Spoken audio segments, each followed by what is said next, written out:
Peon, answer এদেরকে manage করে তারা যে আবেদনকারীরা যখন টাকা জমা দিতে যায় বা পাসপোর্ট আবেদনটা জমা দিতে যায়, তখন এই সুযোগে তারা চুপ করে কি মোবাইল দিয়ে তথ্যটা ছবি ফটোকপি করে তোলে। যখন ছবিটা তখন দেখা গেল তার ছবি গেছে, একদম 100% বিশ্বাসবল, ঠিক আছে আমরা আর যাবো না, একটা কাজ করেন আপনারা কিছু টাকা পাঠিয়ে দেন।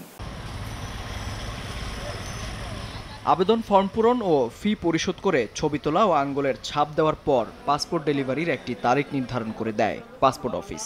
এই সময়ের মধ্যে যাচাই বাছাই করা হয় আবেদনকারীর তথ্য উপাত্ত। পুলিশের স্পেশাল ব্রাঞ্চে দেয়া হয় এই দায়িত্ব। বর্তমান ও স্থায়ী ঠিকানার তথ্য যাচাইয়ের পর সেই এসবি রিপোর্ট পাঠানো হয় পাসপোর্ট অধিদপ্তরে। এই এসবি রিপোর্টকে কেন্দ্র করেও শুরু হয়েছে প্রতারণা। একটি অসাধু চক্র পাসপোর্ট অফিসের পিয়ন ও আনসার সদস্যদের সহায়তায় আবেদনকারীর তালিকা সংগ্রহ করে ঢাকার বিভিন্ন স্থানে অভিযান চালিয়ে 9 জনকে গ্রেপ্তারের পর এমনই সব চাঞ্চল্যকর তথ্য মেলে। 1, 2, 3 ঢাকায় জমি জিতে নিন 100% ক্যাশব্যাক সহ 20 কোটি টাকার পুরস্কার। সোমবার ডিবি কার্যালয়ে সংবাদ সম্মেলনে গোয়েন্দা প্রধান জানান, এই চক্রের মূল হোতা বেলালের নির্দেশনায় বাকি সদস্যরা কয়েক ধাপে পাসপোর্ট আবেদনকারীদের তথ্য সংগ্রহ করত। সত্যতা নিশ্চিত করতে ইন্টারনেট থেকে পুলিশের ছবি ডাউনলোড করে বিভিন্ন অ্যাপসের মাধ্যমে তা নম্বরের সঙ্গে যুক্ত করা হতো। এরপর ভেরিফিকেশন নামে পুলিশ পরিচয়ে ফোন দিয়ে দাবি করত মোটা অঙ্কের টাকা। ওয়াসিম এনে দারোগার ছবিটা এটার মধ্যে ক্লোন করে নেয়।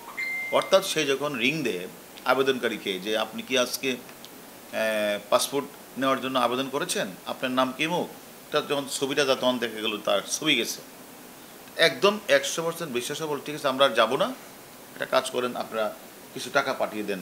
ডিবি আরও জানায়, আবেদনকারীদের তথ্য চক্রের সদস্যদের দিত পাসপোর্ট অফিসের কয়েকজন পিয়ন ও আনসার সহ অসাধু কর্মকর্তারা।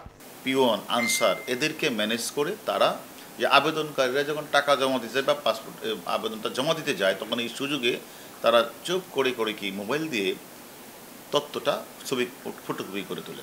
চক্রের সঙ্গে কাজ করা পাসপোর্ট অফিসের কর্মকর্তাদের তালিকা পাসপোর্ট অফিসে পাঠানো হয়েছে বলে জানান ডিবি প্রধান। ডিজি পাসপোর্ট স্যারকে আমি এটা জানিয়েছি।